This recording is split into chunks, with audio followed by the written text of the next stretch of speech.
We're ready to go right now.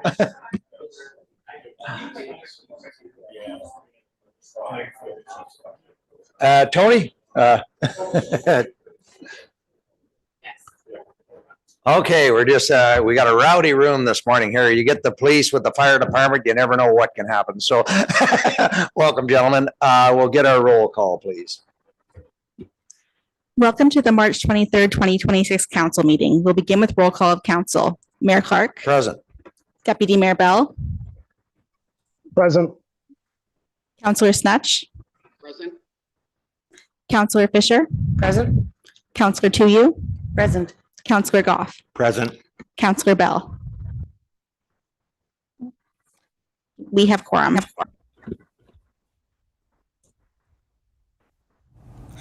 This meeting is being streamed live on the Township of Ramara YouTube channel. Be advised that by attending a public meeting of the Council of the Township of Ramara, you are consenting to your image, voice, and comments being recorded and will form a part of the public record. The chair, CAO, and/or clerk have the discretion and authority to terminate or interrupt the live streaming in exceptional circumstances where the content of debate is considered inappropriate to be published. Thank you.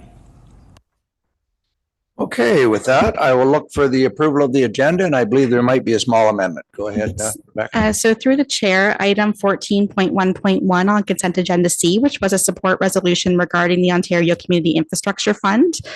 When these support resolutions are circulated, sometimes we get the original resolution, and then as more municipalities support it, we get the resolution resubmitted. We try to catch those. This one slipped through, so we discovered that this particular resolution, we had dealt with the original motion previously at the November 23rd, 2025 council meeting. It was received as information. It has now been recirculated by other municipalities.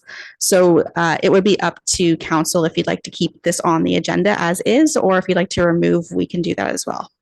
Okay, at that time, or would you like to do it now? Through the chair, we would like to do it now. It would require a 2/3 majority vote to amend the agenda. Councillor Tuyu, what's your feelings? I feel that you had spoken to it already. Yeah. So I'm good with it not being on. Okay, can I have a mover and a seconder? Moved by Councillor Goff, second by Councillor Snatch to remove it. Any comment? No, you have a comment? All right, go ahead, Councillor Snatch. No, I'm fine with that. I have a point on the agenda afterwards. Oh, afterwards? Okay, so on the removal, all in favor? So that is unanimous. We can remove that from the agenda as previously dealt with. And Councillor Snatch, another question on the agenda? Yeah, thank you, Mr. Mayor. I was just wondering for the future, we don't have to, if we should have the closed session sort of right at the beginning so residents can, come in later instead of waiting around for an hour and a half until we finish the closed session. Because I know a lot of people say, they were planning on watching it, but they didn't know when we came back from a break. And it's just something for everybody to consider. If we started off with a closed session, then we could start our regular meeting on time and go right through. All right, that's something, CEO, you and I could discuss. Yeah, through you, your worship, if that is the desire, the member of council certainly could bring forward an inquiry motion to look to amend your procedure bylaw to enable that. But for the purposes of this particular issue, that item should be dealt with through an inquiry process. All right. With that, I'll look for the motion for the agenda. Good. All right. The motion for the agenda, please.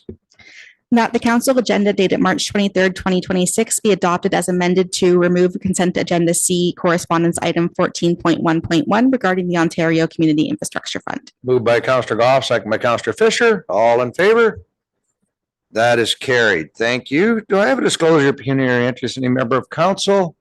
I'll try and remember to look at the screen as well. Not seeing any. If you find yourself in that situation later, please declare it at that time. Announcements, I have a few. Last Thursday, the 19th, I attended the Aurelia Conservation Club's 79th anniversary and their AGM. A lot of work these folks have done for conservation across this area, including releasing the wild turkeys back into our population. They also took the blame for reintroducing the large Canada geese many, many years ago that were gone. And as a farmer, I did accept their apology and congratulate them on their hard work that they've done. There's been many species at risk that this group has worked with. So I want to recognize that. Some of the members had over 50 years volunteering with this club. So just an outstanding bunch. I also want to remind the residents that the parking passes are now available. This year has introduced a new digital resident parking pass option. The e-pass links directly to your vehicle's license plate. So there's no need to display anything on your dashboard. For those who prefer the traditional hanger passes, that option will continue to be available both online and in person here at the Ramara Township buildings. And residents can visit ramara.ca. I believe that's a / parking for details. Earth Day Community Cleanup. Earth Day takes place April 22nd, and the township encourages residents to get involved in our community and cleanup program running from April 1st to April 30th. Residents or groups, organizations, cleanup activities are asked to register with the township website at ramara.ca / Earth Day. Registered participants can pick up cleanup kits right here at the administration office. And this is a great chance to, walk some roads and help clean up. I know I've taken place with that in the past. Summer day camps. After a very successful March break, the Township Recreation Department is getting ready for the summer. Camp guide is now available and registration begins April 1st. We encourage families to register early as these spots do fill up quickly, and that's at ramara.ca / recreation. And again, the ice storm funding, I just want to announce now, it's been almost a year since the last ice storm. We've received more than 1.5 million in funding so far to help offset our costs.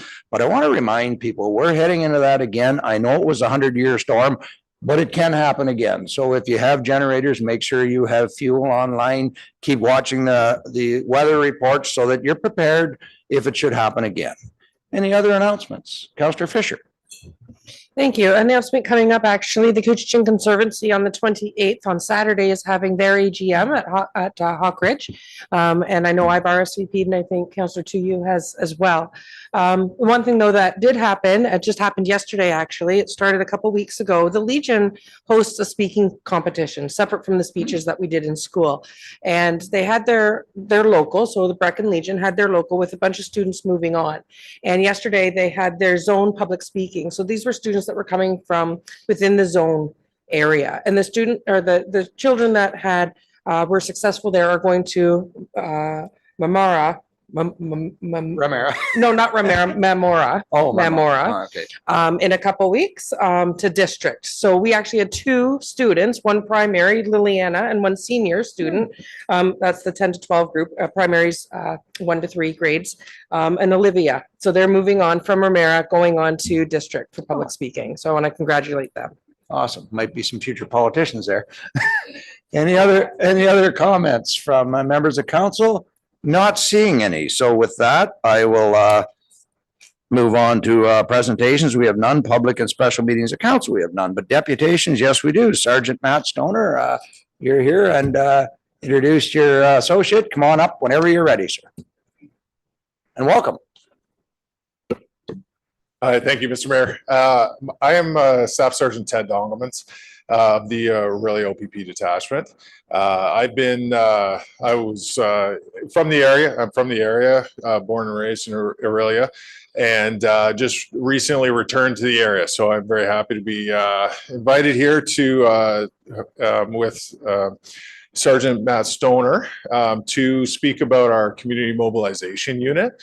It is a specific unit within our detachment that carries the heavy portion of engaging with the community. So they, Matt's going to get into, what they do and how they do that. But basically they are tasked to engage with the community and everything that comes with that. So without further ado, Sergeant Matt Stoner. Good morning. Next slide, please. So as Staff Sergeant Dongelman said, I'm here to talk to you about the Community Mobilization Unit. The detachment has had this resource for about 5 years now. It was developed in order to deal with community issues, addiction, social economical issues that rear its head within the policing, and we're trying to eliminate calls for service.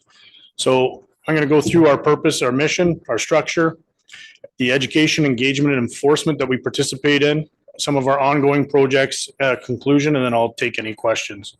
So next slide, please. So as you can see here, our team is dedicated officers focusing on community issues with the goal of developing strategies to connect community partners, promote community safety, and reduce calls for service. Our mission is to develop strategies for identified crime areas, engage, educate, and enforce with the objective of community safety. And the goal of the team is to promote public safety and reduce crime and support mental health related incidents within our detachment area. Next slide, please. So this is our structure. We have 2 community engagement officers. Currently, we're sitting at 1, but we have 2 positions for that.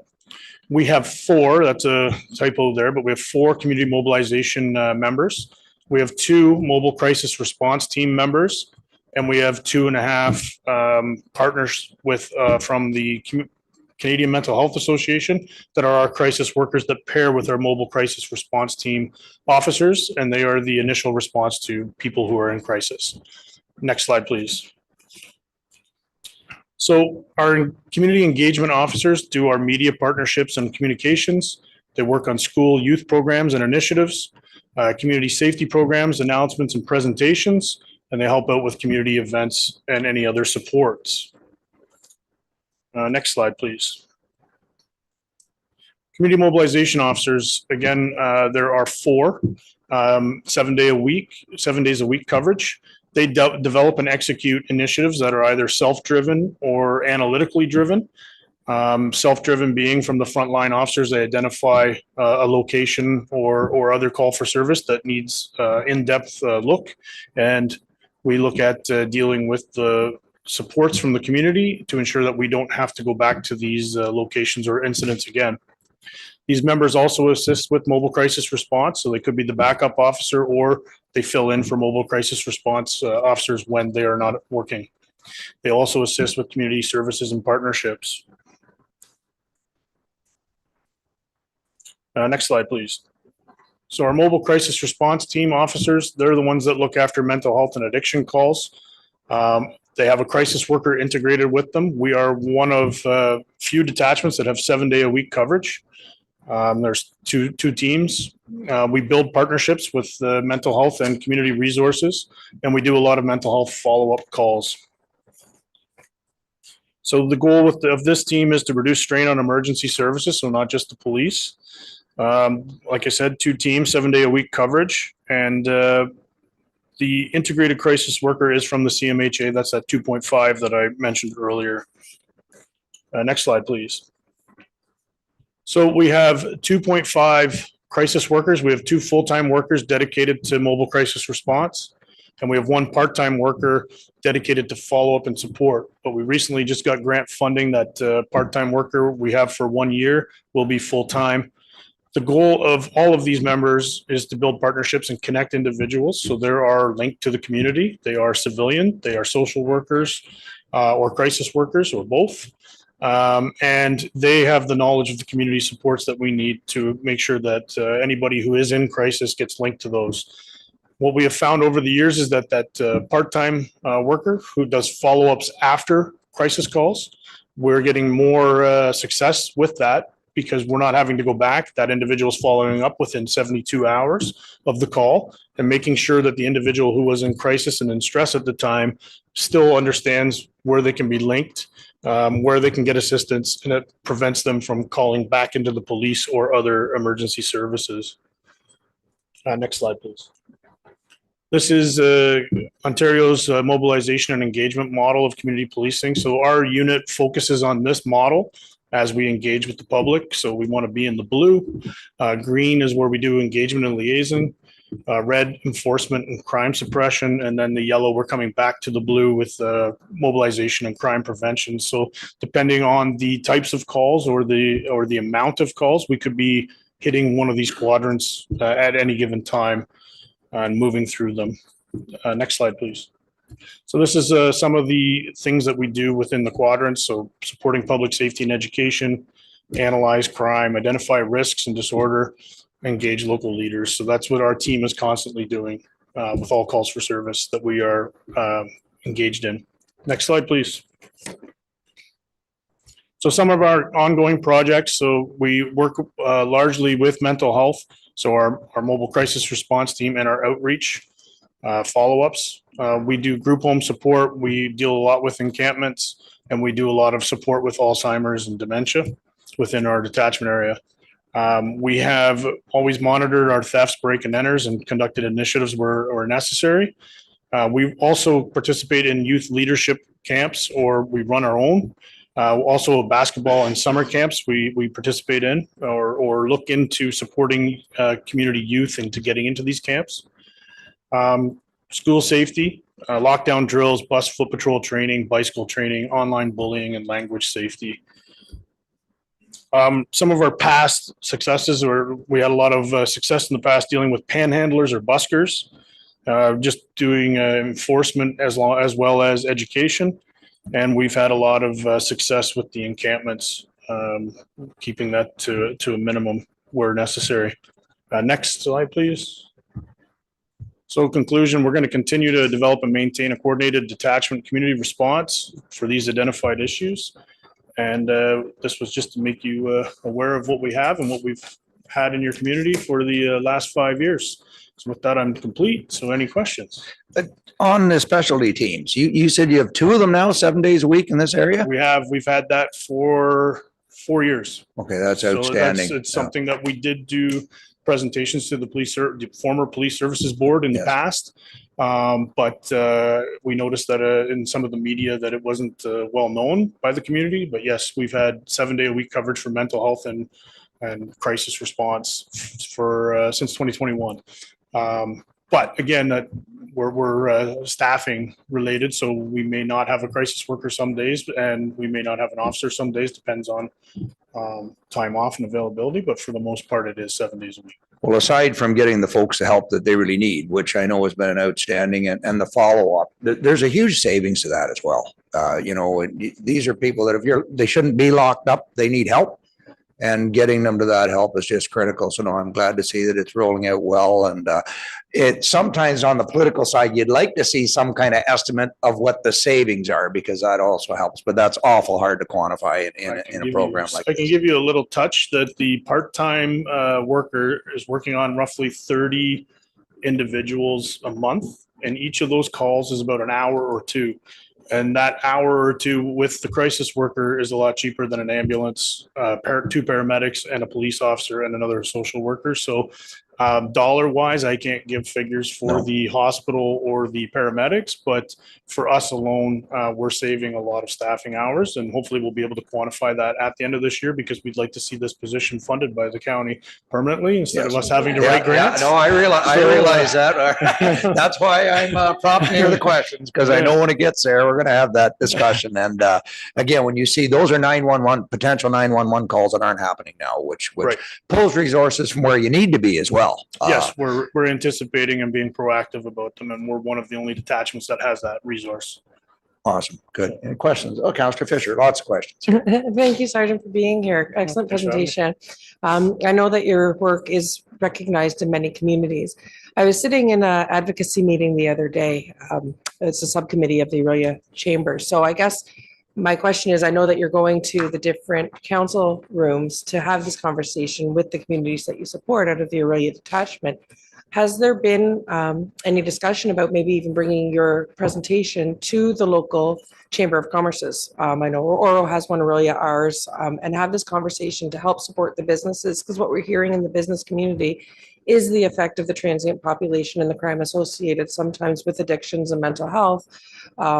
They do certainly recognize that there is improvement, but I think having maybe that perspective being brought in as well from those communities, it might be beneficial. So I don't know if that's been a consideration or not yet. It is. We're actually developing an initiative related along that topic, and we will be engaging the public and doing an engagement and an education portion, and we will be reaching out to organizations to facilitate that. So it's something that we did in the past and had success with. We're just modernizing it and getting the analytics completed and putting Excellent. it together. Something to report on Tuesday when I go to my meeting. May I have a follow-up? Yes. Yeah.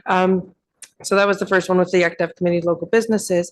And I think you talked about it a little bit on slide 11. Let me go back there. You talked about some of your ongoing projects with mental health, group homes, encampments, thefts, break and enter initiatives. Can you, what does that look like? Like just, I again, without any privacy violations or anything, like what does that mean when you're able to go in and offer the support and the ongoing, like what does it look like if you've been called to an encampment, for example, because there's been a mental health crisis and I guess my question is more directly specifically to our unhoused who may not have mobile phone, or I know we can call 911 without having a phone number, but even for follow-up support, like what, can you just walk me through like from a start to, I know it's an ongoing, it's never a finish, but a start to finish of what that type of response would look like? Yeah, so depending on the ownership of the property is usually our first step, depending on who calls, whether we have a trespass or if the individuals are going to be staying there. We have the social workers, crisis workers engage. We usually attend with them. So depending, again, where or who, it may be us leading this initiative or we may be in support. And then the goal is to connect the individuals with housing, meals, food, whatever, like, all that stuff that they need, and to make sure that it's safe. So sometimes we go with bylaw or fire to make sure that the encampment is safe. We've had a few fires, and there are problems across the province with certain like theft of electricity or the space heaters or having a campfire and catch it and causing a fire. And we've had some deaths across the province, but our initial response is to engage the individual, see what supports they already have or what they need, or and make sure that they have no barriers of getting to them, and then follow up with the law if we need to. So it's very situation dependent. Yeah, of course. And again, I just want to thank you because when you speak about the individuals who are in crisis, you humanize them. They're not just a burden. So I appreciate that. Thank you. Okay, did Councillor Tuohy? I thought I saw a hand. Go ahead. Yes, thank you. And thank you for everything you do. I'm just wondering, in my sort of quest for statistics on intimate partner violence, I noticed in some of the OPP detachment reports that are shared with the townships that domestic violence seems to be hidden sort of within mental health. And I'm just wondering if there's ever any intent of separating and extrapolating that data from the mental health umbrella. And my other question, I guess, on that is this something that the CMU specifically deals with on a basis sort of different than the regular detachment stuff? So we don't deal with we deal with the IPV as initial response sometimes, but we have two IPV members in the detachment that monitor the statistics and that. So I don't have that off the top of my head, but usually there's either a mental health or an addiction component or social economical issue tied into some of these calls. I don't know how prevalent it is or high in statistics that would be, but those two individuals would be better to speak with that, and possibly detachment command could arrange for them to come present that if that's a request from council, because they would have that. They work with it every day, and the detachment has two specific members that focus on that, as well as victim support persons in the detachment that assist with those types of calls. Great, thank you very much. Because yeah, I know that when we've met each other before at the Tree of Hope lighting ceremony, this is a big priority for the OPP. Thank you. Okay, any other questions from council members? Not seeing any, so thank you for the presentation. Thank you very much. Sergeant Donovan, you said you were from Aurelia, grew up here, moved away and came back? Yes. Well, then I have to ask, what high school did you attend, sir? That's what we want to hear. Well, hey, for the record, his dad was my teacher at Park Street. Yeah, the last presentation that we did at one of the other townships, four of the members had all been taught by my father. So, and I am proud to say that I just recently purchased a house in Ramara. So we're even better. Welcome to the area, and thank you, gentlemen, for the presentation. Well done. Thank you very much. Thank you. Okay, I have Dr. I think it's Josiah Lowry and Ted Marco from Mariposa House Hospice. Oh, there you are. Whenever you're ready. So good morning. Yes, I'm Ted Markle and Josiah Lowry. Yes. Good morning. And thank you very much for allowing us to come and tell our story here about Mariposa House Hospice and our expansion project. start with a bit of background. So next slide. Oh, Yep. next slide, please. Thanks. So Mariposa House Hospice opened in February of 2021. And we are an end-of-life facility serving the Couchiching catchment area, which includes Ramara Township, Aurelia, Severn, and Oro-Medonte. Our fiscal year ends at the end of this month, and we have already cared for 136 residents so far this year. We opened our 6th bed on April 1st of this year, the beginning of the fiscal.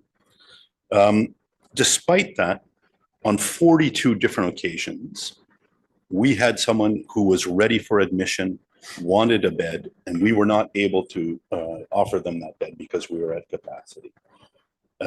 So that's 42 individuals who did not get the end of life that they wanted, 42 families that didn't get the experience that they wanted for their loved one.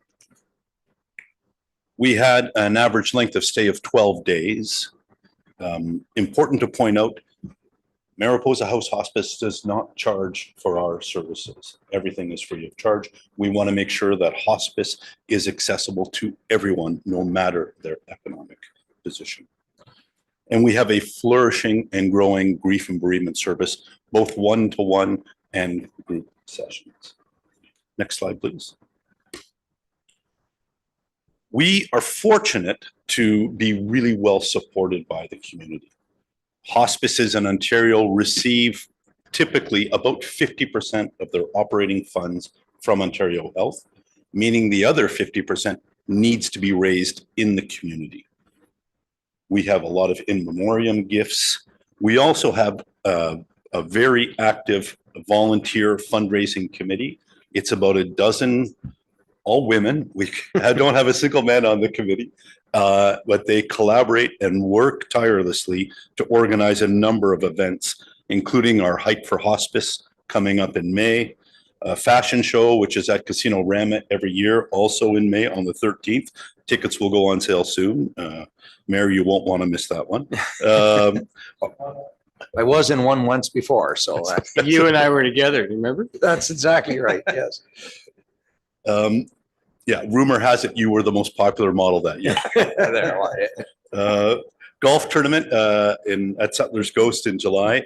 We have a concert in the autumn. And of course, we have our well-known Angel Tree fundraiser at Mariposa Market each year. We're very active within the healthcare community in the Couchiching catchment area with the health team, with Hospice Aurelia, with the Couchiching Family Health Team, and of course, with Soldiers Memorial Hospital. And we have a new 5-year strategic plan. Our board and our volunteers and our staff took the time to look at what we need to do to meet our mission fully in the years ahead. And we realized that 6 beds isn't enough. And we stuck a flag on the ground saying we need to increase capacity or we're not going to meet the needs of our community. And so we intend to expand to a 10-bed hospice. Yeah, next slide, please. So 10 beds has always been our dream. That's what we planned for, the original drawings and everything else, because we have a large property, over 2 hectares. So that this will be the ultimate goal of for our area.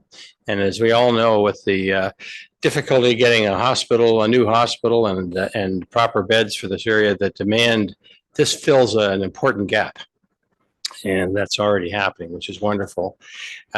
We have obviously a huge number of families have been through. It's touched a lot of people.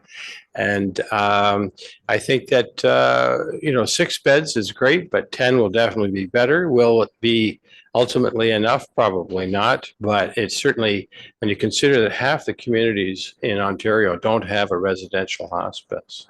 And why do we have one? It's because of the dedicated volunteers and fundraising to make it happen. And so we're very fortunate, bottom line. I'm proud to have it. Ted. Next slide, please. So the hospice should have a human face as well. And so Roger was with us a few years back. And our philosophy at Mariposa House Hospice is to honor every moment. And what Roger wanted most at the end of each day for his stay at Mariposa House Hospice was a Stella. So we, one of our PSWs would go to the grocery store and make sure he had a can of Stella every night for the duration of his stay. I speak to it because it's about making the most of every moment that we have. That's the philosophy behind hospice. It's the best possible ending under the circumstances. Our expansion is critical, not just for adding extra beds, but also adding extra family room, because when a loved one moves into Mariposa House Hospice, the family moves in too. And we have a communal kitchen, we have a living room, we have Murphy beds in every resident room so that the resident isn't alone. And so our expansion is more than just adding 4 more beds.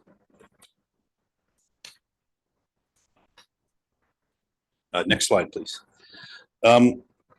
Just to put some numbers behind it. So since we opened, more than 80 of our residents have come from Ramara Township. And this is really the most important piece of data looking forward. Our catchment area for people aged 75 and older, that number is going to more than double in the next 20 years. You can just imagine the stress that's going to put on healthcare across the board. Another critical reason why we need to add these extra beds. Next slide, please.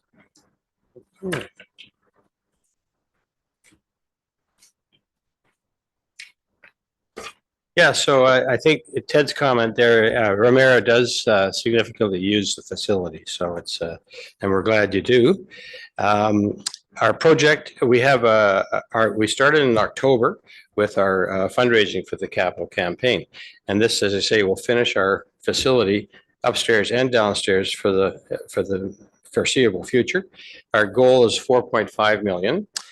We've raised about 3/4 of that already through the generosity of all types of people, individuals as well as political. And so that we only just started in October, and we're aiming to have it completed by the summer, which would be great. And we, at this time, we're not getting any capital funding. Last time we did, back in 2018, I went to the ministry and we did get over $1 million funding, which, you know, as you can appreciate, that would be nice, but that funding is not available. But we don't need it. We have such generous support from people like you that we're going to be able to proceed with local contractors. You'll see here, local architects we've already engaged, and RFP has been very successful. So that will clear the way for an addition very smoothly. And as I say, all on our own, which is another tribute to this area and the commitment when most places don't even have one. And so, yeah, if we do break ground in 2027, we'll be hopefully in within 3 years. And go to the next slide, please. This is you don't have to worry about the busyness of it, but the blue is what is basically coming with our new addition. And on the left, the large one is the main floor we have now, but with the addition, we'll have a full basement you see on the right there. And that basement will have a lot of meeting rooms for training volunteers, classes for bereavement, as well as administration. And that's the space we need. And we'll have a separate entrance coming off Brody Drive to service that part. And then upstairs, we add the extra 4 beds and a lot more space for the families. You can imagine when you have 10 families in there, sometimes you need a lot of space. And there are some big families out there, and we want to be able to accommodate them. So that's, as you can see, it's an expansion on both levels, not just bricks and mortar. It's the caring on the top floor, and then downstairs, the critical space we need. So I think we'll go to the next slide, which will be Ted. Yes, so our ask of you is a contribution to our expansion capital campaign of $40,000 over 2 years. Out of a total budget of 4.5 million, we are approaching all of the catchment area municipal governments in that effort. We We were at the Township of Severn last week. Very honored and grateful to have a unanimous vote in support of our ask there last week of 50,000 over 2 years. So that's the end of our presentation, and we're here to answer any questions. Well, it's certainly a wonderful facility. I've been there a few times on tours, and I know some folks that unfortunately did need your services, but they were so pleased with the service that you provided them and the comfort in those times. You have 6 beds. You're fully funded for the 6 beds, like you're at capacity with full funding right now, because some of the stories I hear is, there's extra beds and the funding isn't flowing. Where are you guys? Yeah, so our 6 beds are currently funded, yes. And good. And as I mentioned, we are full almost all the time. And to the point, like I said, we're so far this fiscal year 42 times. We couldn't accommodate someone and they ended up passing elsewhere. Right. And then have you reached out to county yet as well? We've started discussions with county. All right, good. And it is our intention to make that approach, absolutely. I wondered because I haven't seen you come in yet. No, Judith Cox and Mike Burkett are going to bring it to county. Yeah, Perfect. So you'll definitely hear from them. All right, perfect. Yeah. Questions, Councillor Fisher? Thank you for coming. It is a beautiful facility, and it is a wonderful service that you are able to offer to our families. It's and to our loved ones who need the care from you. On slide 6, you had mentioned catchment area, and so can you just what is that catchment? I mean, obviously Ramara and Severn would be included in that. Like, is that like? Yes, so it's basically Ramara, Severn, Aurelia, and Oro. Okay, and then can I have a follow-up? Yes. Excellent. You also mentioned on slide 8, I wrote it down because I knew. So on your nice, beautiful blueprints, absolutely. And you're talking about that basement space being used for training for volunteers. And I want to ask this question to give you an opportunity that you might be able to answer it in a way. How can people get involved? I think some people are sometimes nervous to volunteer outside of what they might think they know. And being aware of different volunteer opportunities rather than, I have to know things about health or I have to know things about something. So can you take a moment to just talk about the type of volunteers that you would welcome?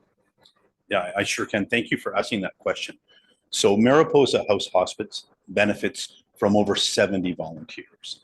And those volunteers range from the gentleman to my right, a founding board member, a visionary who, without the leadership of people like Dr. Lowry, we wouldn't have a hospice, to in-house hospice volunteers in the kitchen, at reception, to I spoke about our fundraising volunteers, our board of directors, all volunteers. Together, they volunteer nearly 8,000 hours a year. You can imagine if we had to pay for those hours at Dr. Lowry's rate, we'd go broke. But in all seriousness, there is opportunity to become a volunteer and to get involved. That information is available on our website, mariposahousehospice.com. We do have all of our volunteers go through an educational session to prepare them and to help them understand what type of contribution best fits with their interests and their profile. But there is a way to give back. And if you're looking to you can register right now for our Hike for Hospice. That information is available on our website, and that's a great way to start to get to know some of the people. Thanks for asking that question. So yeah, just to complete from the question, I think you were asking, do you have to have medical knowledge to be a volunteer? No, definitely not. And we love male volunteers as well as female volunteers. And so that's a good thing. So yeah, and in the training program, if you do the true volunteer, it's I think, is it 6? Maybe, anyway, it's like 6 modules. These are modules that the provincial organization has put together for hospice training, so that issues like confidentiality, etc. So that because some of the volunteers are actually at bedside too. So it depends on what your interests are. Typically, the bedside ones tend to come from social work and nursing, whereas the other ones are just anybody. We have one lady who plays the what's the harp. The harp, and boy, is that popular. Follow up, yes. And I'm only asking this because I know the answer. Yeah. So because I know the answer, I want to say this for anybody who might be considering volunteering, but might be nervous Right. of seeing some end of life stuff that they might maybe feel uncomfortable with. I just want you to confirm that there is the supports for those volunteers as well as your paid staff to help maybe navigate some feelings and emotions. Yeah, so we have, Andrea, we have Yeah. a full-time social worker. Her name is Andrea, and she supports staff, she supports volunteers, she supports families, she supports residents. And she has a part-time assistant as well who does those as well. You can appreciate that, especially for our clinical staff and for some of our volunteers. It can be emotionally grueling work, and to make sure that they are well taken care of so they can sustain this work is very important. You're absolutely right. But even the families, you're never ready. You think you're ready, you think you're prepared, but you never are, right? No, so I appreciate that. Any other questions?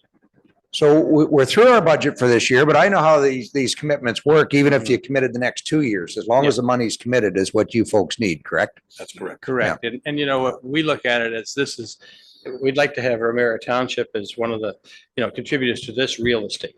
This won't happen again. This is our last ask. This is the 10 beds we want.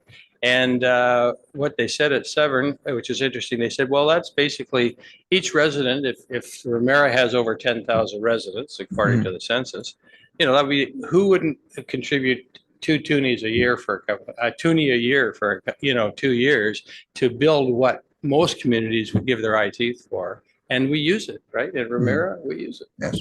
So that's what we're asking for. And it's not the operating expenses. No, the operating is covered. This is a capital request. Yes. Thank you. Okay. Thank you. Great presentation. Thanks for having us. Okay, that's our last presentation. Of course, the motions will come later. Thank you again, gentlemen. Open public forum. Did I have any?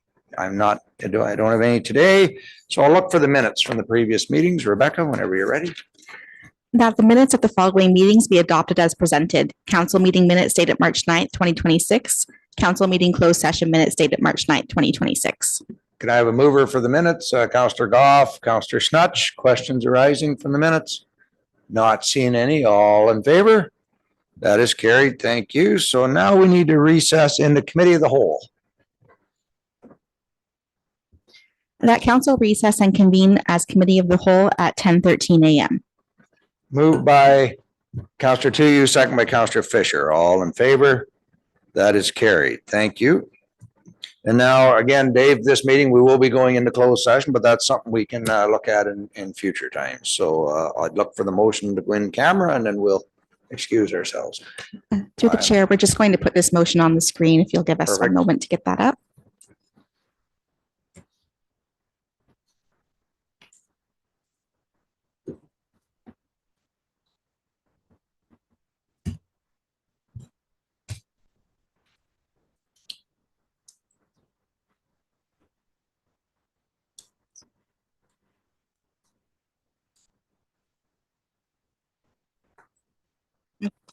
Thank you for your patience. That pursuant to section 239(4) of the Municipal Act 2001, SO 2001, Chapter 25, notice is hereby given that the Committee of the Whole intends to hold a closed session meeting in the Richard P. Bates Boardroom at 10:14 a.m. to deal with item 10.2.1 regarding litigation update and strategy, Bertrand et al. Versus Township of Ramara et al. 2026 ONSC 1662, being a matter pursuant to section 239(2)(e) litigation or potential litigation, and F advice subject to solicitor-client privilege of the said act. Okay, moved by Councillor Fisher, second by Councillor Snutch. All in favor? That is carried. Thank you.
Okay, let me figure out where we're at.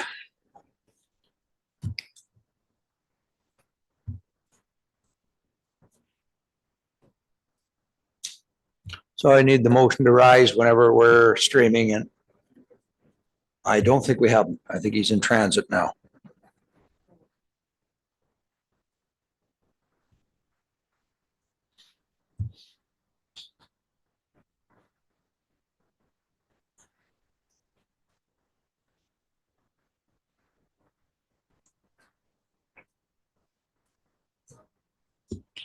Through the chair, the motion that committee of the whole rise from closed session at 11:18 a.m. and reconvene in open session and report.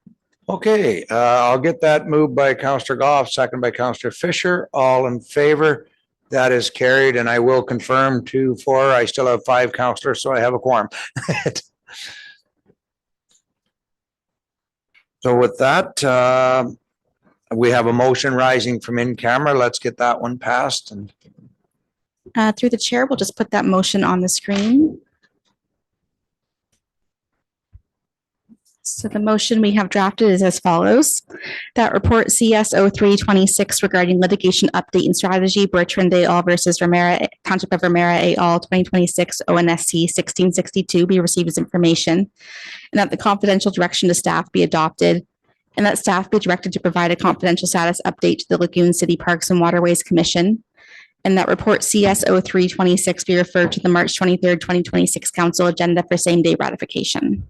okay, can I have a mover and a seconder? Moved by Counselor Goff, second by Counselor Tuyu. All in favor? That is carried. So that's the closed session motions. Council reports, none. Board and committee reports, none. I'm going to take everybody wants a bio break here, and I apologize to the folks, but we'll break till 11:30 and then see if we can get their deputy mayor back, because we lost him in the in camera. So, Mr. Mayor, yes. Sorry. You didn't, I was waiting for the opposed to come in on that last motion. Oh, okay. I Thank you. apologize. All opposed on the in-camera vote, one opposed. Thank you. I apologize. Now I'll look for a motion just to take a break to 11:30. Through the chair, it's just a verbal that council recess until 11:30 a.m. Moved by Counselor Goff, second by Counselor Fisher. All in favor? That is carried. Yeah, it's not proper to take a break when we're in camera. You should rise. That's why we have to do it that way.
Showing 11:30. Are we ready?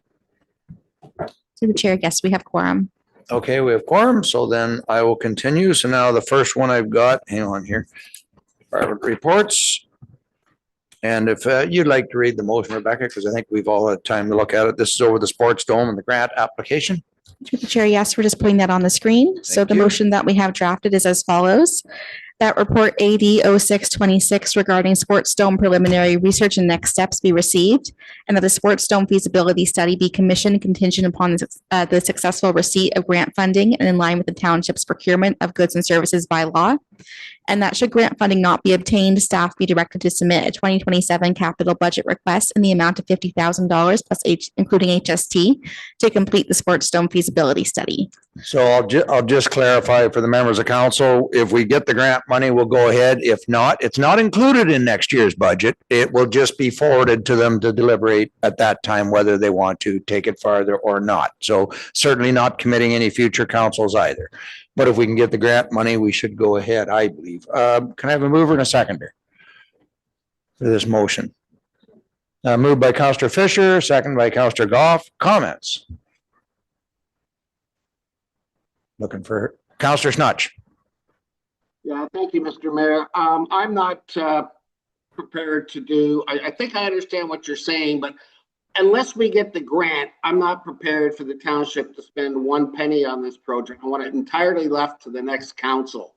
I don't know if anyone agrees with me on that, but that's what I want. This is next term council's decision, so anybody can forward it to them anytime in the future, but I don't think this council should be dealing with it other than unless we get the grant.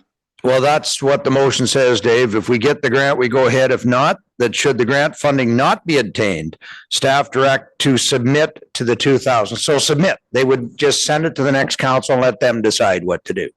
That's what the motion says. I would like that paragraph removed just for clarity, but that's up to council.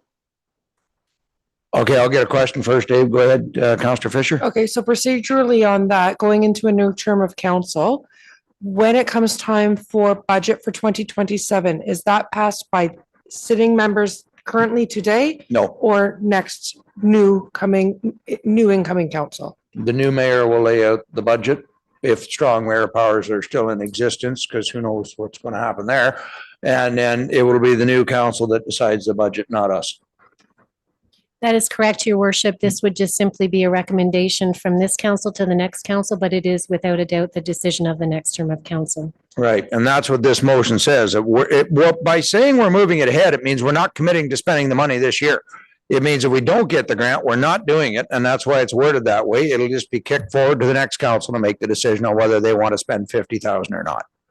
So if we remove that, then a councillor could bring it back this term, and we're saying no. We're get the grant, yes. If not, kick it down the road to the new councillor.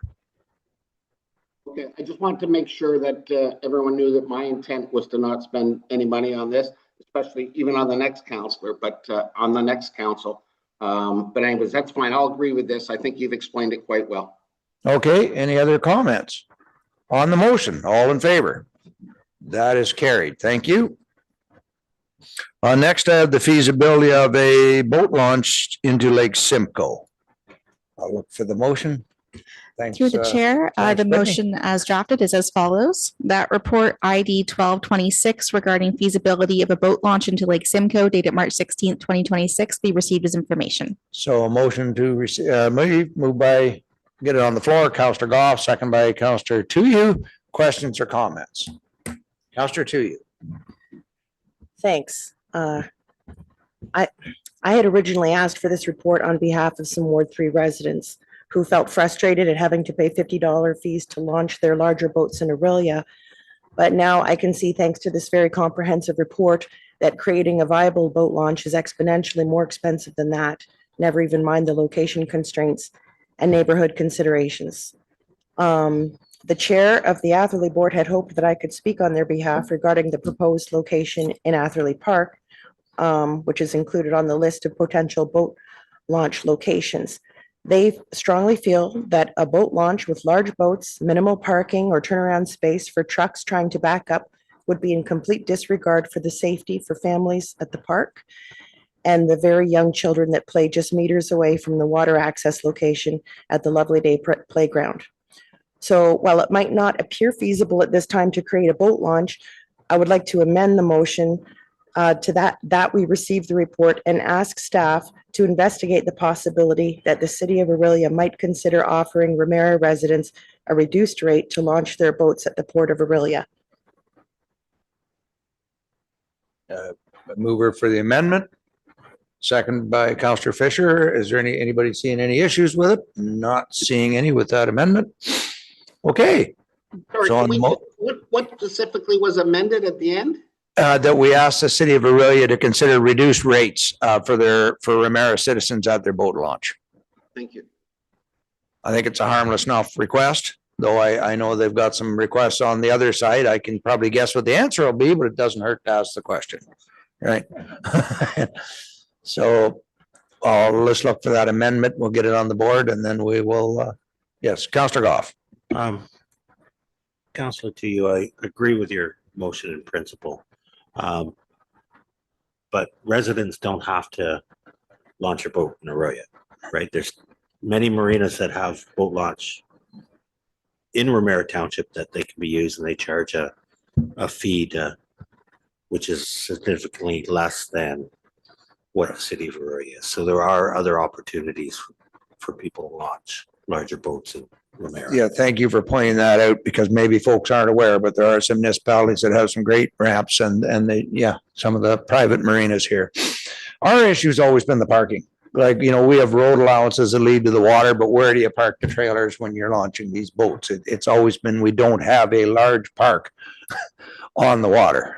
We have Mara Park owned by the province and McCrae Park owned by the province. The largest lands of the largest parklands that we have are owned by the province of Ontario. So unfortunately, it limits our access. So on the motion, Rebecca, do you have something for us? Through the chair, yes, we have the following amendment drafted. We're just getting this on the screen.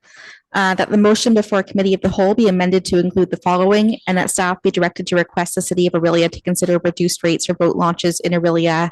If you'd like to specify, I can say for Township of Ramara residents. And I think I had you and Fisher move that amendment. So on the amendment, all in favor?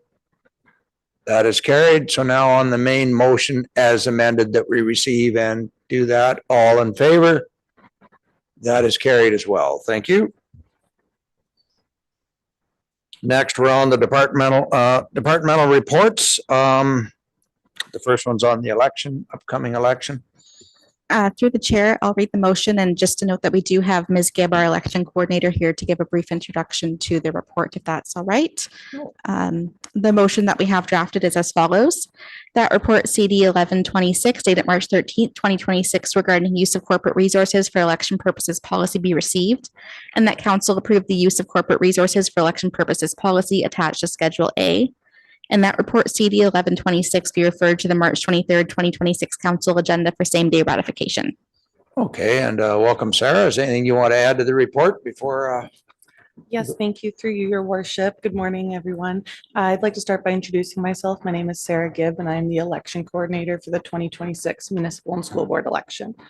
Today, I'm introducing the revised use of corporate resources for election purposes policy, which has been developed to provide clear and consistent guidance on the appropriate use of municipal resources, particularly in relation to elections, campaigning, and other politically sensitive activities. The purpose of this policy is to ensure that all municipal resources, including staff time, property, equipment, and communication channels, are used in a way that is fair, transparent, and consistent with legislative requirements. It helps protect both the municipality and members of council by clearly outlining what is and is not permitted during an election period, reducing the risk of confusion or unintended misuse. The policy reflects best practices and aligns with the principles set out in the Municipal Elections Act. It is intended to maintain public trust and confidence in the election process by ensuring that no candidate, including incumbents, receives an unfair advantage through use of municipal resources. In addition, the policy provides clarity for staff, members of council, and the public by defining key terms, setting expectations, and outlining restrictions during the nomination and campaign period. It also supports accountability by establishing a consistent and transparent approach to how resources are managed and monitored. Overall, this policy is an important tool in supporting integrity, neutrality, and transparency in our municipal processes. Thank you. And correct me if I'm wrong, if anybody uses municipal material, it doesn't get affected on this council. It's after the election that they can be challenged for that, correct? I know our policy is prohibited here as well. Go ahead, Rebecca. Through the chair, it is throughout the nomination period leading up to voting day. So if there was a contravention during that time, the policy does set out how that would be investigated. Depending on the extent, there may be a requirement for the candidate to pay the township back if that did occur. Yeah. So with this policy in place, it would relate to any material used during the nomination period up till voting day. Right, correct. But I mean, it can happen that I've known several counselors that when elected were audited and held and ended up having quite a time and some of them even in court after the election. So please follow the rules on the next election. Avoid yourselves a lot of trouble. So with that, can I have a mover and a seconder? Moved by Councillor Goff, second by Councillor Tuyu. Any other questions for Sarah? Councillor Fisher. This is just a general one. I know what the answer is. But just, again, I don't like asking questions I don't know the answer to. So it has been last election and even leading up to this election. It's very clear, obviously, that any of us who are choosing to run again, or somebody else who is not a sitting member of council right now who is choosing to run, that we do not use township resources and stuff that has been paid for by the municipality. However, when candidates go knocking at the door, regardless of incumbency or not, they're quite often asked about materials that have been provided by way of report or other things that have happened in discussion around this council table, so that they can have a position. Oh, well, you know, staff presented a report ABC 123 about the use of handing out candy bars to everybody in the township, whatever the report is. What's your thoughts on that? So the candidates are then in a position to have to speak to and perhaps reference materials that is owned by the municipality. Can you please clarify, just for any potential candidates moving forward in the next election? I know it's clearly laid out in the policy, but there's some, maybe perhaps some confusion about what that could look like and how broad or narrow those lines are. Who wants that? Rebecca. Yes, through the chair, I can start and then Ms. Gibb can add if there's anything further. If information is already in the public realm, it can certainly be communicated. That would include any council reports or agendas or things on our website. Where this policy would extend to is information that's not currently in the public realm, or asking for staff resources to assist with locating that information. So that does speak to, in the policy, how we would handle those types of requests if they come in, because we need to ensure fairness and equality for all candidates in the election. But again, straightforward too. Business cards, you can't hand out the Ramara business cards. I knew one counselor started doing that on their pamphlet. They would staple the business card, and no, that was a no-no, and quickly correct. If you have a magnetic sign on your car, you have to remove it if you're going to park in the parking lot if you're here for a council meeting. So remember that as well. If there's any other questions, Councillor Tuyu. Thanks. I guess for anything that's not covered very specifically in this report, who would be the go-to person for us to ask, oh, what about this thing or that? That would be Sarah, I believe, would be your go-to. When you sign up, you will be the one we'll be signing up with, correctly? Yes, correct, through your worship. When it comes to registering nominations, you'll call or email to make an appointment with either myself, Rebecca as acting clerk, or Nate as assistant clerk, and one of the three of us will be able to go through the in-depth candidate package that outlines all the information step by step. Absolutely. So myself or any of the clerks are available for help throughout the process. And that's for any member of the public as well that has signed up if they have questions, because I believe you do give our signed bylaw. All these bylaws are handed to them along. I think the code of conduct and other documents that they'll be required to sign afterwards are all given to candidates when they sign up, and have been for some time now. Yes, absolutely. Councillor Fisher. Thank you. When will the township website be updated with all the key dates for I've noticed that some municipalities are putting that information out there on the websites already, so just out of curiosity. Yes, thank you. Our website is actually scheduled to go live this week on Thursday. Okay. When's the first day you can sign up? I don't even know. Nominations open May 1st. May 1st. 9 okay. a.m. That's when the fun starts. Dave, go ahead. Counselor Snutch.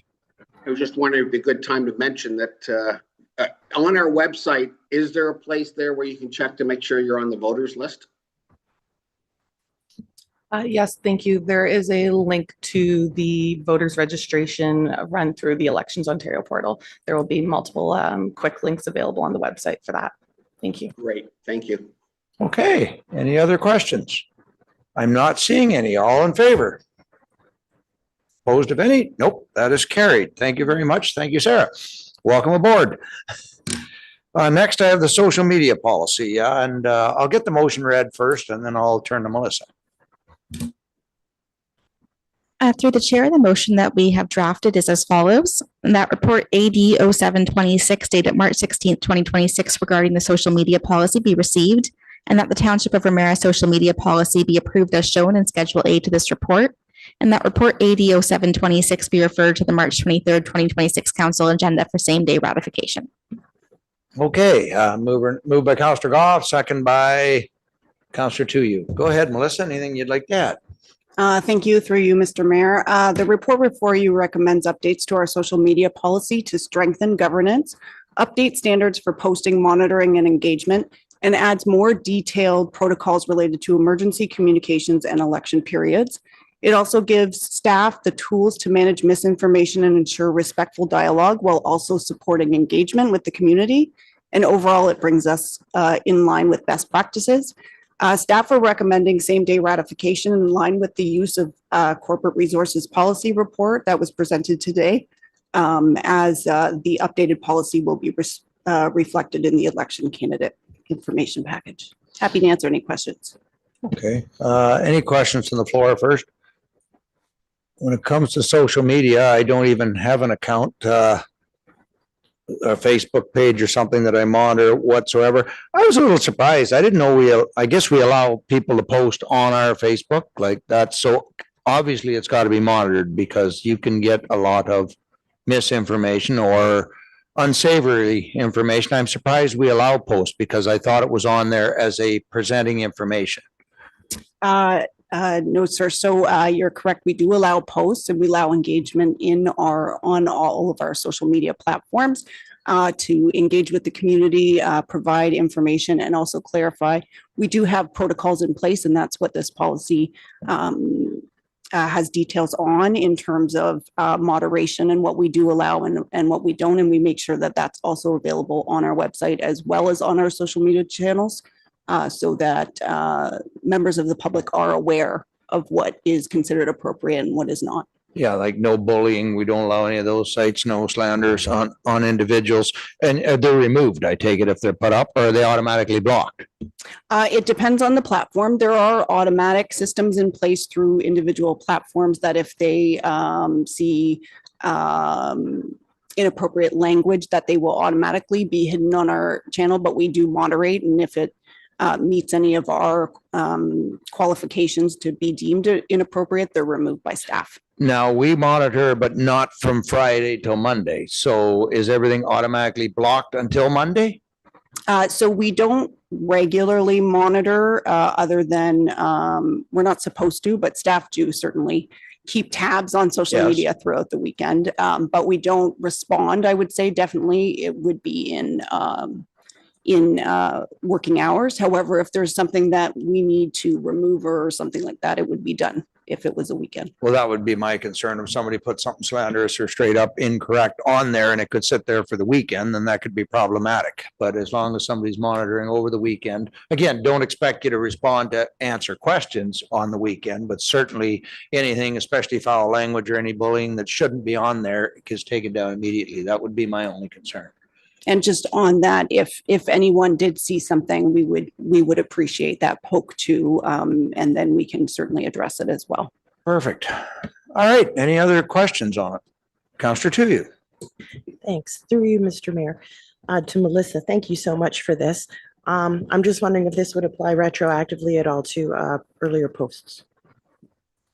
Thank you. It would not be in effect until the actual policy is in effect.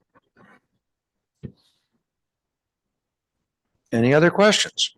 Did I get a mover and a seconder, Rebecca? I think I Through the did. chair, yes, you did. It's I did. moved by Councillor Goff and seconded by Councillor Tuyu. Okay, all in favor? Oh, yes, Councillor Fisher. Just further to what you were saying, it's a very comprehensive report, but there is a concern, and I'm a firm believer that we shouldn't expect our staff to work when they're not getting paid. Would it be worth considering an amendment within the policy to, if once something is posted on our social media, recognizing that, you know, the limitations of staff and not having 24-hour monitoring on our social medias, to turn off commenting abilities from Friday at 4 until Monday at 9? Is that, or are we just adding another layer of complication? Melissa. If I could, I would highly recommend not turning off comments unless it's absolutely necessary. We want to allow engagement with our community. The community is, you know, they're looking to maybe ask questions or post a comment. So I would suggest that, you know, we certainly would flag anything, but it's not really additional work if something's flagged on a weekend. However, turning comments on and off every weekend would be very difficult. And you've got people that do work night shifts that might have a question that they want to pose when they're online, not during their work hours. So no, I can see that. It is a concern, but you want to keep it open as possible. So any other comments? All in favor? Opposed, if any? That is carried. Thank you. So now I need the motion to rise and reconvene. Through the chair, we'll just get that prepared here and put on the screen.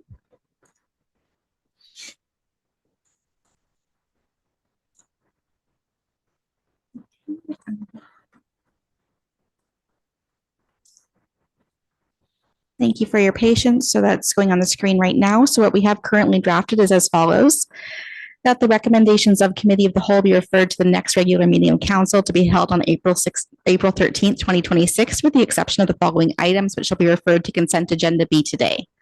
Motions arising from closed session, item 11.1.1, litigation update and strategy, Bertrand et al. Versus Township of Ramara et al. 2026 ONSC 1662. Departmental reports, item 11.5.1, use of corporate resources for election purposes policy. Departmental reports, item 11.5.2, social media policy update. And that Committee of the Whole rise and council be reconvened at 11:53 a.m. So we are moving everything except the dome. That'll come at the regular council meeting. But the rest of what we just deliberated will be ratified today. Can I have a mover and a seconder? Moved by Councillor Goff, second by Councillor Tuyu. All in favor of rising? Okay, we are back as council now. So now it is 12.1, which is the reports from the March 9th meeting. So our last Committee of the Whole meeting, and I believe there's just the one, is it not? The road renaming? Rebecca? Through the chair, yes, we just have the one report that was forwarded from the March 9th meeting, which is regarding the road name review. So we do have a motion to adopt that recommendation. If you'd like any further discussion, though, it's the only one, so you are welcome to have that discussion. Yeah, we don't have to pull it, so there's only one motion, so I'm not seeing anybody wanting to have a discussion on it, so we'll just read the motion and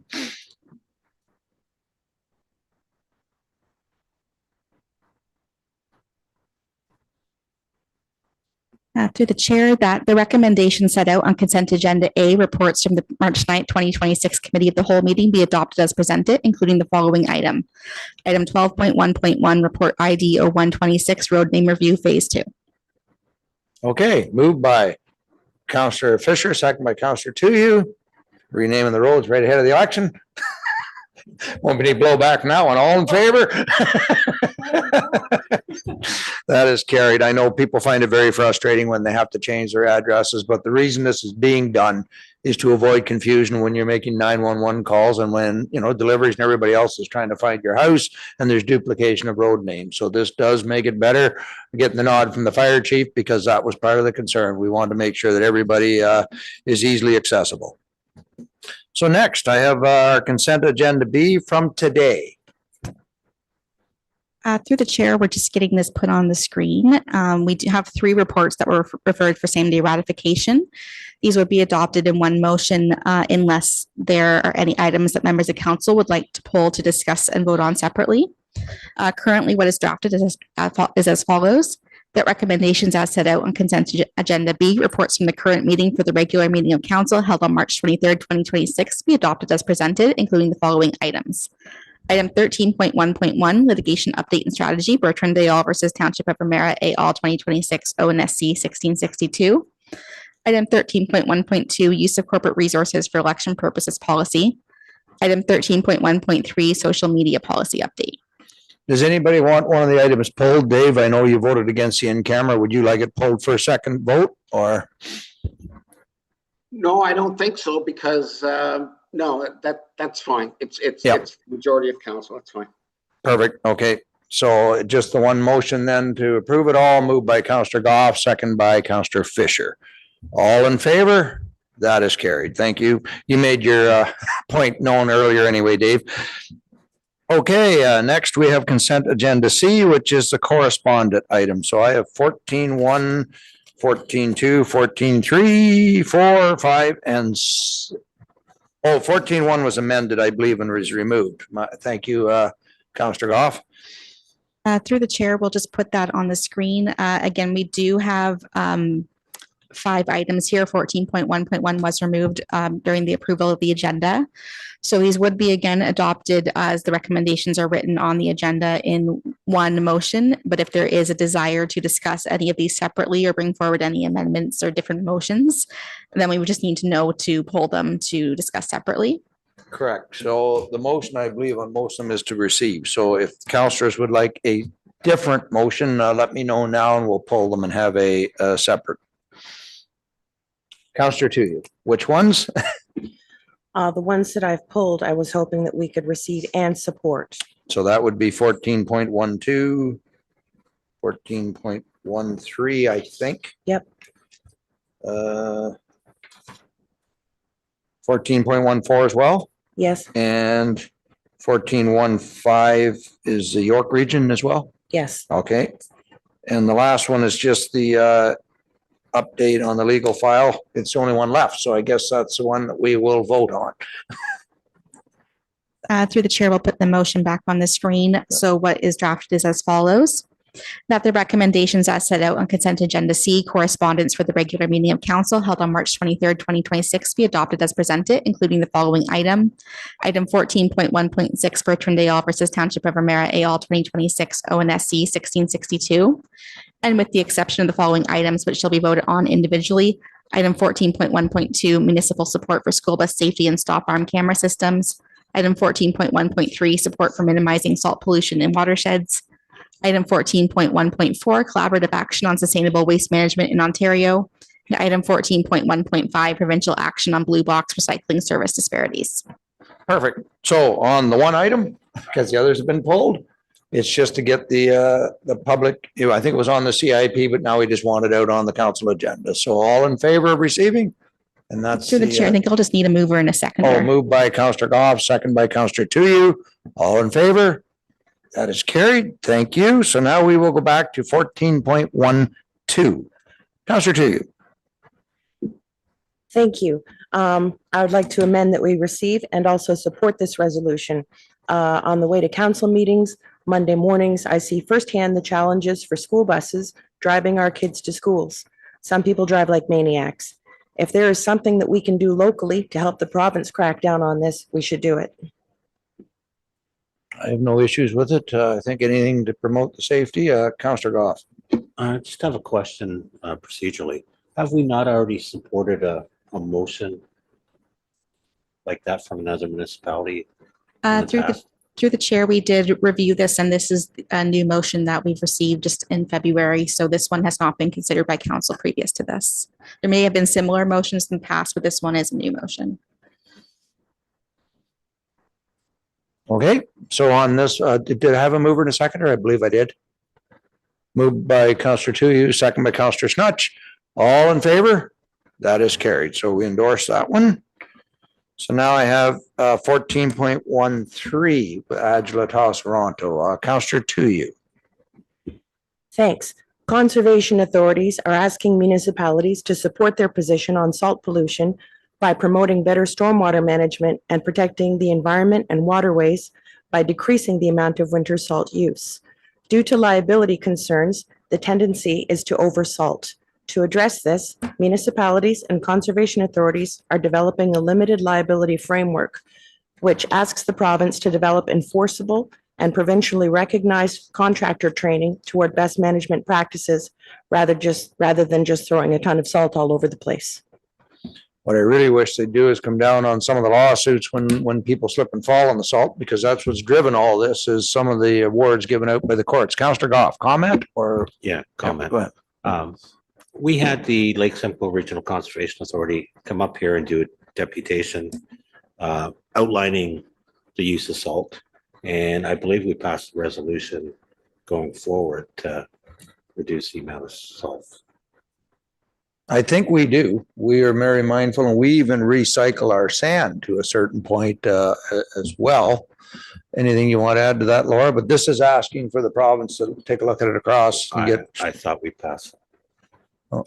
But through you, Mr. Mayor, I believe that resolution was in support of the Lake Simcoe Conservation Authority promoting their reduced salt and discussing it on private side, not necessarily on municipal roads. Our current mix for road salt is between 4 to 8% kind of thing. It depends on, it's not an exact science. And we do try and be cognizant of those. However, we do have the other pressures of our risks and minimum maintenance standards. So absolutely, if there's another alternative and that we're protected from those risks, that's the biggest thing. Happy to support, as it is impacting groundwater supplies, surface water supplies throughout the province because of the salt consumption. Thank you. Councillor Fisher. Thank you. One of the key things that I noticed in the difference of this one, it goes beyond the environmental impacts. It also talks about the limited liability legislation, and to have the province take a look at that, because what I think I hear saying is because of liability, like we have reduced our use of salt in the municipality, but we still have minimum maintenance standards. So if there's a mechanism for that liability while still maintaining the safety on our roads and protecting the lake. So I think that's the key difference in this one versus the similarities with when the Conservation Authority came to us with their ask. Any other comments? So I'd look for support of the motion. Did I have a mover in a second? Through the chair, no. And just to confirm, so are we doing received and supported? Yes. Okay, and we would need a mover and a seconder, yeah. Moved by Councillor Tuyu, second by Councillor Fisher. All in favor? That is carried. Thank you. We are on to 14.14, which is the Tay Valley Townships resolution. Councillor Tuyu. Thank you. I think that we should also support this resolution in recognition that urban areas are looking for rural areas like ours as landfill sites, which is not something that we want or our residents want. Given the reference to the incredibly high standards of recycling and waste management in Germany, which has created a culture of sustainability, I believe we would be on the right track to look to their example as these other municipalities are doing. Now, is reading the motion, I don't think anything here harms us. Right now, Simcoe County does export the majority of our garbage to an urban center and incineration in a 20-year contract. So as long as it's being handled properly, I don't have an issue with it. Councillor Fisher. Sorry, procedurally, I just want to ask a question to receive support as well as forward to the county, since they are. Of course, more eyes on this, the better. Yeah. Yeah. Well, ours is being incinerated currently at the moment with a 20-year contract. So, yeah. Yes, through the chair, when it is deemed to be received and supported, we do circulate to our neighboring municipalities, which would include the county of Simcoe. All right. Okay. So on the motion, all in favor? Oh, mover and seconder. Moved by Councillor Fisher, second by Councillor Tuyu. All in favor? Opposed, if any? That is carried. Thank you. And lastly, I had the York region motion. Counselor Tuya. Thanks. I think that we should receive and support this resolution because I know that there are still Ramara residents who are dealing with inconsistent recycling pickup. I have heard a couple of frustrated residents indicate that if this pattern continues, they plan to just throw the recycling into the regular garbage, which is completely counterintuitive to what we are trying to accomplish with the Blue Box recycling program. We need to ensure this program starts working for everyone the way it was before when county was managing it. Okay, moved by Counselor Tuyu, second by Counselor Goff this time. Any other questions or comments? Yes, it's been quite a transition, so all in favor? That is carried. I think I share the everybody's opinion. There's been a struggle with the uploading of this process, and we're still lobbying at our level because the INIs, the small businesses being dropped, we just thought was unacceptable, and it's something that we are trying to encourage the province to continue to pick up at these small and commercial sites as well, as we did in the past. So I think that's the last one I had for that. So we're on to vote. Where are we now? Move ahead. Items pulled, we did. Correspondence for council, motions, postponed motions, I have none. Planning motions, I have none. Deputation motions, I have 2 of them here. To the chair, we'll just put the first one on the screen. So this is regarding the deputation from the OPP. So the motion draft is as follows: that the deputation by Sergeant Matt Stoner of the OPP Community Mobilization Unit regarding an update on goals and structure of the Aurelia Detachment Community Mobilization Unit be received as information. Could we include the other officer, Donovan? Can we have him included in that as well? They were both here for the deputation. To the chair, yes, we will include them. We'll need to get the spelling of the other officer's name, but I'll get that after the meeting. Perfect. Yeah, we'll get the spelling correct when we post it. Moved by Counselor Goff, second by Counselor Fisher. Again, he's an ODCVI. I got to have his name down there. All in favor? That is carried. Thank you.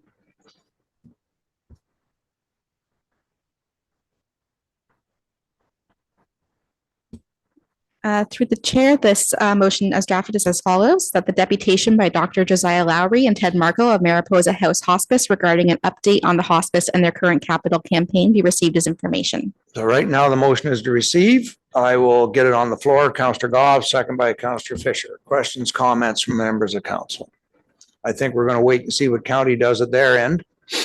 And then it'll be up to we've already done our budget for this year. It would be up to the future council to sit down and take a look at this. Pretty hard to commit a future council to anything. Counselor Fisher. Is there a way that we can, and I don't know what the right amendment words are.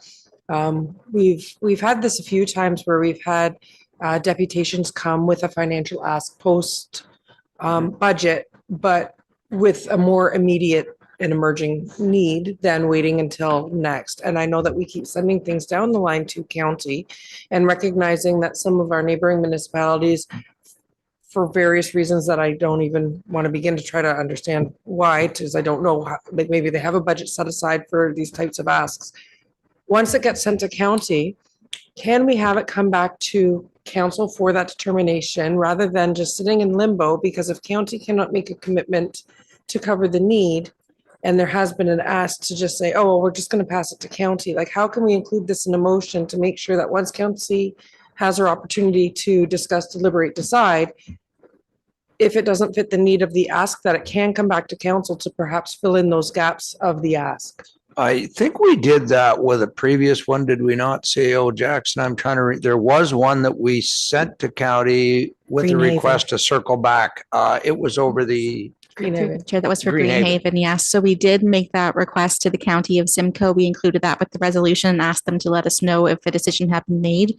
I don't believe we've heard anything back yet, though. No, so that is one of the challenges when it's asked to follow up, is that either staff are put in a position where we have to be checking in and following and, seeing the status of it, or we're asking another body to respond to us and let us know, and we're not necessarily looking at those timelines. So I just wanted to make council aware of that, if that is part of the resolution, that it's not necessarily that we can have an answer next week. If we did want to put a date, if no answer is received by the state, then we would need to include that in the resolution. By at least including it, you're like, if you receive, it's dealt with. And where this way it can be still an open file, we might not get back to us right away, but it still leaves the door open for council after county. I see. Go ahead, Councillor Snutch. Yeah, two things. One, even if Simcoe County does do the funding, it's evident by the presentation that most of it's related to Ramara, Aurelia, or Medonte and Severn. So I think even if Simcoe does go ahead, that this should be brought, just let's not forget about it, brought to the budget for 2027. Some of the things that we could do in the meantime, though, and I would leave that up to staff, we don't have to pass anything, but maybe they put 5 fundraisers forward today of events, a walk, a golf tournament, a few other things. Maybe we could also do something on our website to also promote those activities. Yeah, this is something that I'd like to see us, we could do that, forward it to the budget. I'm getting nods around the table for that one. And the other would be some kind of fundraiser, because I know, well, I'll use Township. They raised over $50,000 at a golf tournament. Like, they put these, and that's what they direct the money in their case was going to one of the schools. But some of the other councils have come out with fundraisers and they dedicate that money to these type of requests. So that's something we may want to look at next term. A lot of them don't do it on election year. Again, because I was leaning towards just promoting the events that they already have set up. Yes. They have 5 events, and then if we can do anything on our website to just make that, maybe we just we can even bring it up at the council meetings of staff, make sure that they've got a schedule so you don't forget about those things when you're doing your announcements. That we just lean towards making their fundraising things more aware. Noted. So do I have an amendment to the motion then, Councillor Fisher? Yeah, can I recommend maybe by the end of Q2 if we haven't heard and. Or do you just want to forward it to 2027 budget is what Councillor Goff, is that what you're looking for? Yeah, I would like to have it forwarded to budget. Same here. All right. Well, the only, can I just say the reason why I'm concerned about that is they were asking for an immediate need so they can break ground to go to tender to start for 2027. I don't believe that. I think all they want is the actual commitment going forward. So whether it's 20,000 next year and 20,000 the year after, at least they can depend on it and count on it. I think this is something that we should be supporting going forward, just because of the need. And I remember former Deputy Mayor John O'Donnell, he was in Barrie. And this one here was just in the process of opening its doors. And it would have been so much easier if he was actually closer to home. Yeah. Okay, so the motion is to defer, move it to 2027 budget is what I'm hearing. I'll get that motion on the floor and then we'll, or on the screen. And can we just add to that, and for staff to actively engage in promoting the fundraising events that they hold? We're able to do that, Melissa? I'm looking over. Post whenever they have their fundraising events? We can share if it's through the authorization of council. Yep. So we'll put that in the motion. Through the chair, if you'll just give me 1 moment to draft that, and then we'll put it on the screen.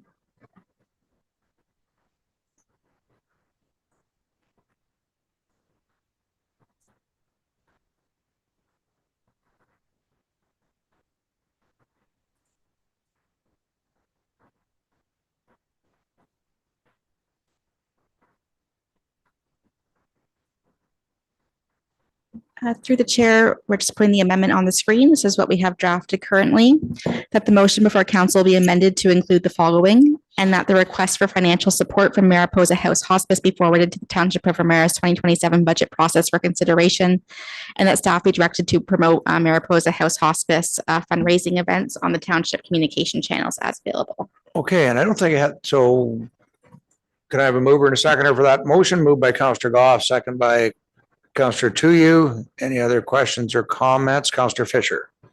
Sorry, it's just the language in that to be, and I recognize we can't make the decision for next term's council's budget. I 100% recognize that.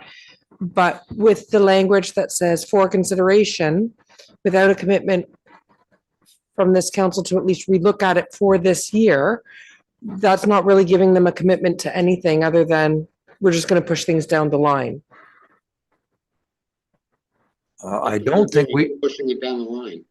we're moving it to budget, yeah, to the next year's budget. Unfortunately, it's a new council, so we don't want to commit the new council to the budget. No, I recognize that wholly, but when their ask is, say, even though you don't necessarily need us to write a check for you today, just the commitment of a check in the future by saying, well, we're not actually going to make this decision. It's going to be a whole group of other people that are going to make this decision. There's still no commitment for whatever else they would need to get the shovels into the ground. Like there's still no commitment from us other than to consider the new council to consider that. There's still no commitment Correct. to, once it goes to county, will it come back to us to say, hey, county was able to fill this void by a difference of $5,000. Can this council consider that? Like that's just to at least have some type of commitment, not a commitment to look.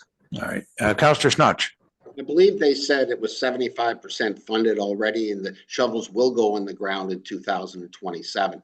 Right. So they're going ahead with this. I think if they listen to this tape or talk to any of us, I think they would understand that we can't commit for this year, but we'll certainly do everything we can to make sure the next council doesn't know about or is well aware that this should be considered at budget time. Any other comments on the motion? All in favor? That Through the is chair, we carried. just need Thank you. the vote on the amendment and then. Oh, that was on the amendment? All right, Yes. so then I will go with the main motion as amended. Did I have a mover and a seconder for that? Through the chair, yes, you did. It was moved by Councillor Goff and seconded by Councillor Fisher. Okay, on the main motion as amended, all in favor, vote is the same. That is carried. Thank you. Thank you for catching that. Notices of motion, I have none. Council Yes, motion. sorry, Mr. Mayor. Yes. So I do have a notice of motion. Oh, okay. Yeah, we don't have it though. Or do you have an inquiry motion? No, I thought that I sort of indicated to CAO that I thought the notice of motion was that what we do is we introduce it. The actual motion is brought at the next meeting. I'm just looking the notice.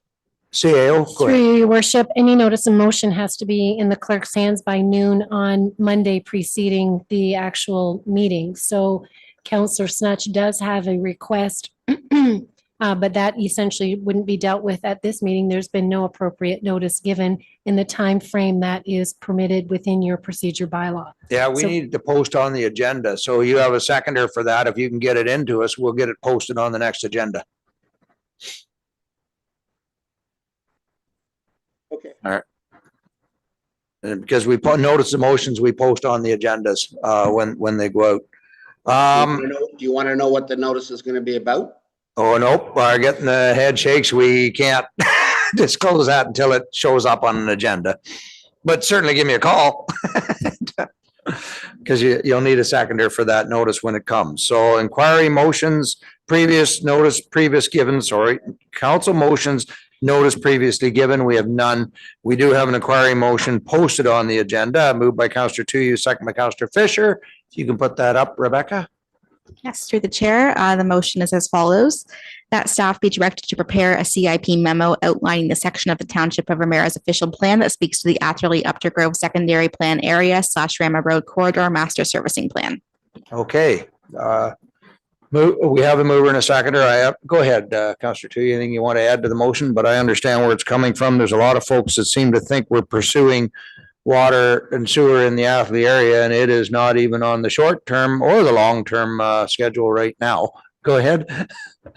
Yeah, no, thank you, because it's even not only for the residents, but it's difficult even for me to understand this. So since carrying that capital budget item over with some other projects into this budget, including that servicing study, I've been trying to help people understand what this even means for the Atherley residents, and I would sincerely appreciate it if staff could use that opportunity to clarify as best they can. Yeah.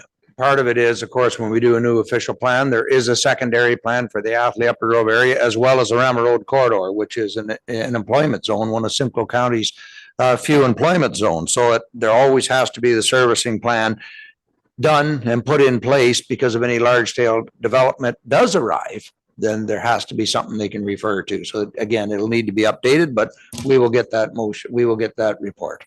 So I had a mover and a seconder on the motion. All in favor? Opposed of any?